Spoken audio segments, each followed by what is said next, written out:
அல் Safina 24 hours open. இது காலையில் பார்த்தீங்கன்னா ஒரு டைம் டு சரி bye bye to this room.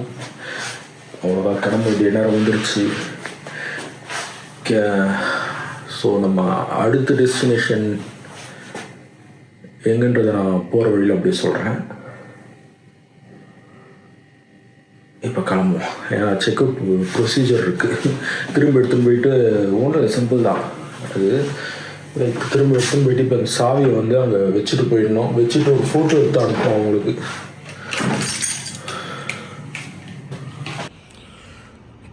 Condos இந்த மாதிரிலாம் ஏர்பிஎன்பியில் எடுத்தால் இந்த லிஃப்ட்டு பெரும் பிரச்சனையாக இருக்கும். அம்மா கிடச்சிருச்சு, இந்த வாட்டி எனக்கு கிடச்சிருச்சு. ஆனால் ஈவினிங்கில் வந்தால் ஐயோ ஒரு வழி பண்ணுறாங்க. ஈவினிங்கில் லிஃப்ட்டு கிடைக்க மாட்டேங்குது. நேற்று சாப்பிட வாங்கிட்டு கிட்டத்தட்ட 3/4 மணி நேரமாக சுற்றிக்கிட்டு இருக்கேன் லிஃப்ட்டு கிடைக்காம. அதுவும் இல்லாமல் 2-3 லிஃப்ட்டு ரிப்பேர். நான் எங்கே போகிறேன்றத சொன்னேன். அப்படின்றத பாருங்கள். ஆக்சுவலாக இது எல்லா இடத்துலையும் இருக்குங்க அது. ஆனால் இங்கே நான் இன்றைக்கி நான் பார்க்குறேன் யாரோ ஒருத்தர் நீங்கள் இன்டர்வியூக்கு போயிட்டுருக்காங்க.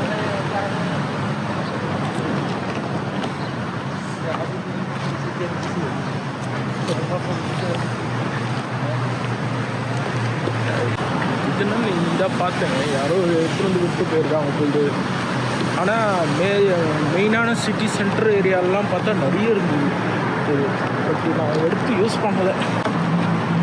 அதுக்கு ஆப் டவுன்லோட் பண்ணணும்.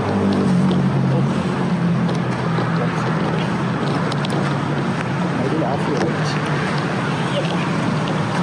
ஆப் யூஸ் பண்ணணும் இதெல்லாம் இருக்குன்றதால அது இல்லாமல் நம்ம எங்கே சிட்டியை சுற்றுறோம். நான் வந்து 3 நாளுமே இந்த மோட்டோஜிபி ஈவெண்ட், மோட்டோஜிபி ரேஸை தான் அட்டன் பண்ணிக்கிட்டு இருந்தேன். பெருசாக வீடியோ எடுக்கலை.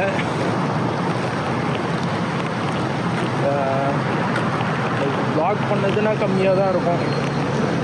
மெமரிஸுக்கு ஒரு சிலது எடுத்து வச்சுக்கிட்டேன் பார்க்க. அப்புறம் எங்கே போகிறேன்னு சொல்கிறேன் இல்லை. இப்போ பார்த்தீங்கன்னா ஒன்ஸ் அகெயின் நான் வந்து தாய்லாந்து தான் போகிறேன். ஆனால் எடுத்த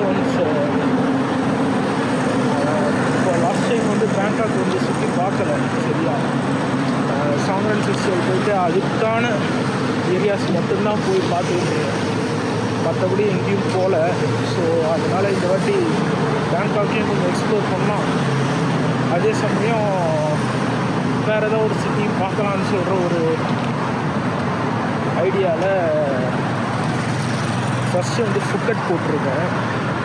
ஸோ இங்கே கேஎல்லேருந்து இப்போ ஃபுக்கட் தான் போக போகிறேன். போகலாம் ஸோ பாருங்க காரை. Nice car. Close close. Nice car. Already 10 years already. Yeah.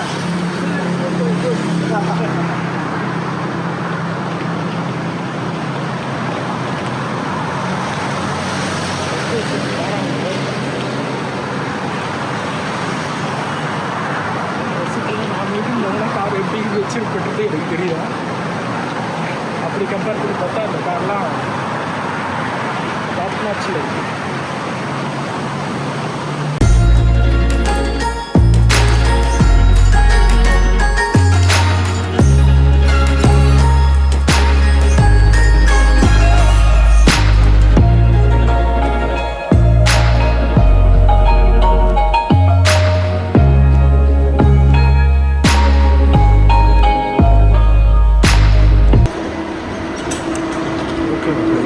KLIA express. இந்த எக்ஸ்பிரஸை பிடிச்சதே இப்போ வந்து நாங்கள் கோலாலம்பூர் சிட்டியிலேருந்து இப்போ ஏர்போர்ட்டுக்கு ஃப்ளைட்டு பார்த்தீங்கன்னா 4 மணிக்கு தான். ஸோ அதனால் ஒன்றும் இங்கே ஒரு 2 மணிக்கு தான் போகணும். கிடைக்கும். செக்யூரிட்டி செக் முடிஞ்சாச்சு, எல்லாத்தையும் முடிஞ்சாச்சு, இமிக்ரேஷன் கூட முடிச்சாச்சு. நீங்களும் இங்கே உள்ளே வரும்போதும் ஒன்றும் கேட்கல, வெளில போகும்போதும் எதுவும் கேட்கல. ஆனால் இந்தியாவில் எவ்வளோ கேள்விங்க. என்ன பண்ணுற, ஏது பண்ணுற, நான் என்ன சொல்கிறதுனே தெரியல. இங்கெல்லாம் என்ட்ராகும் போதே என்ன ஒன்றும் கேட்கல.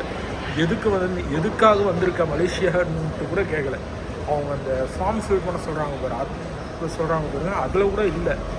எதுக்காக பர்பஸ் ஆஃப் விசிட்க்கு வந்து வருது, அதான் பர்பஸ் ஆஃப் டூரிஸ்ட், அவ்வளோதான். அது உங்களுக்கு போட்டோன்னா அங்கே வந்துருக்கு. No question. ஜஸ்ட்டு ஒரே ஒரு இது ஃபோட்டோ கூட எடுத்து மாதிரிட்டு ஃபோட்டோ எடுத்தாங்கன்னு நினைக்கிறேன், ஞாபகம் வரல இப்போ சொல்கிறதுக்கு இல்லை. ஓகே ஃபைன், எல்லாம் முடிச்சாச்சு, செக்இன் பண்ணியாச்சு. 4:25 தான் ஃப்ளைட்டு. இதில் ஒரு ஹைலைட்டான விஷயமே வந்து ஃப்ளைங் டைம் வந்து 1.5 மணி நேரம். ஆனால் அங்கே நம்ம ரீச் ஆக போகிற டைம் வந்து 4:30. டைம் டிஃப்ரென்ஸில் 1 hour காலி போயிடும்.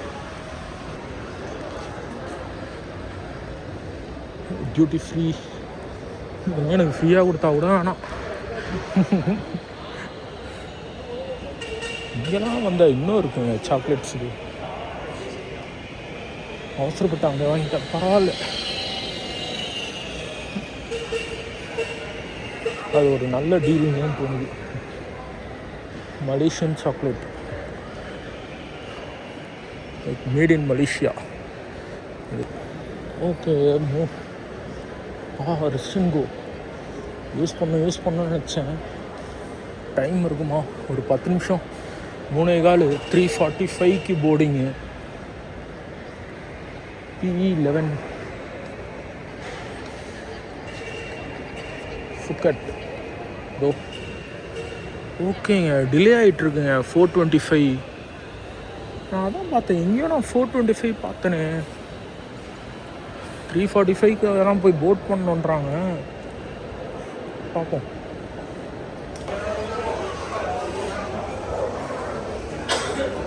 ஒரு பார்த்தீங்களா, ஜாலியாக உட்காந்து சுற்றுறாரு. ஓகே, P11 வந்தாச்சு.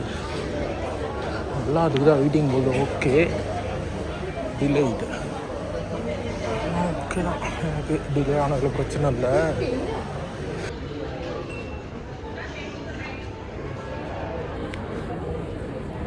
ஓகே, எல்லாம் ஈஸியாக முடிஞ்சுது, கிராஸ் பண்ணிட்டேன். அது இதுன்னா இங்கே வந்துட்டு போர்டிங் பண்ணும்போது விட மாட்டேங்கிறாங்க, உள்ளே வெயிட் பண்ணுங்கன்றாங்க. ஸ்கேன் ஆகலை, ஸ்கேன் ஆகலை போர்டிங் பாஸு. கவுண்டரில் பண்ணாமல் அந்த இதில் பண்ணும் போதே நினச்சேன். பட் எல்லாம் வந்தது, போர்டிங் பாஸே வந்துடுச்சு. அப்புறம் இதுக்கு பிரச்சனைன்னு தெரில, பார்ப்போம் என்ன நடக்குது. அதனால எல்லாமே இப்போது டிலே ஆகுது. 6:45க்கு மாற்றிருக்காங்க ஒரு ஃப்ளைட்டை. எல்லாம் 20 minutes டிலே. பரவாயில்ல, தானேன்றதால பரவாயில்ல.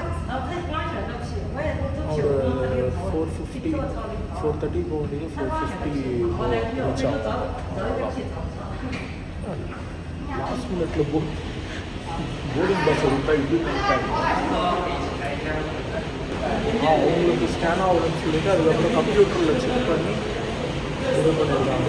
இது என்ன ப்ராப்ளம்னா, அந்த பேக்கேஜ் டேக் அந்த சிஸ்டமில் நம்மளே பண்ணுறோம் பார்த்தீங்களா, அந்த இது மட்டும்தான் இந்த மாதிரி ப்ராப்ளம் ஆகுது. அதுவும் தாய்லாந்து பாஸ்போர்ட்டு, நம்ம இந்தியன் பாஸ்போர்ட், இந்த பாஸ்போர்ட்டை ஹோல்ட் பண்ணாங்க. அந்த மாதிரி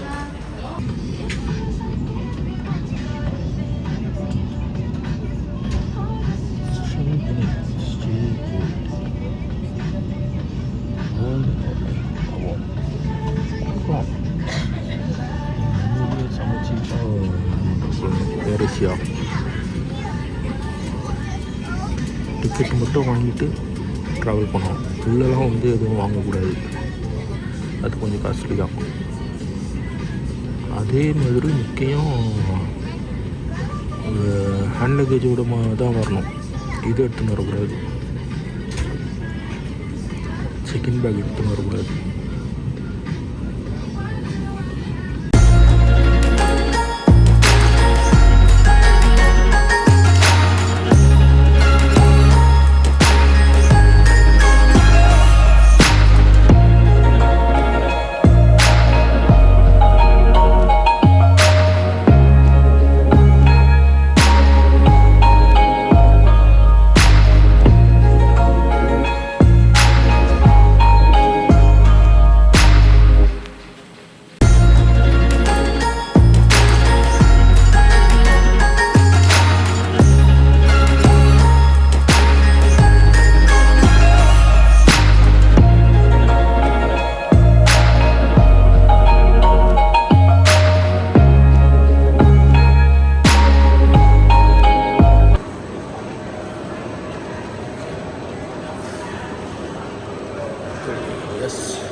வெல்கம் டு ஸ்கேட். நல்லா சிம் கார்டு எனக்கு லாஸ்ட் டைம் வாங்கின சிம்மே வேலை செய்யுதுங்க. இப்போது அந்த சிம் வேலை செய்யுதா இல்லைனா மலேசியாவில் வாங்கினது இங்கேயும் வேலை செய்யுமா? ஏஎஸ் தான் இருக்குது. பட் ப்ரைமரியில் போனால் சிம்மு மலேசியன் நம்பர் தான் காமிக்குது.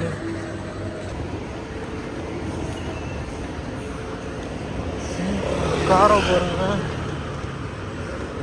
Mercedes Benz.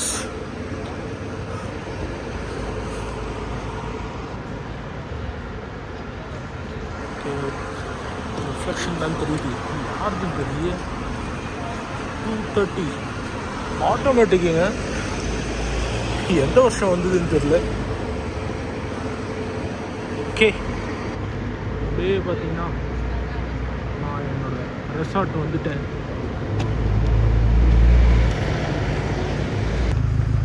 ரெசார்ட் த பீச் ஹைட்ஸ் ரெசார்ட் வந்தாச்சு.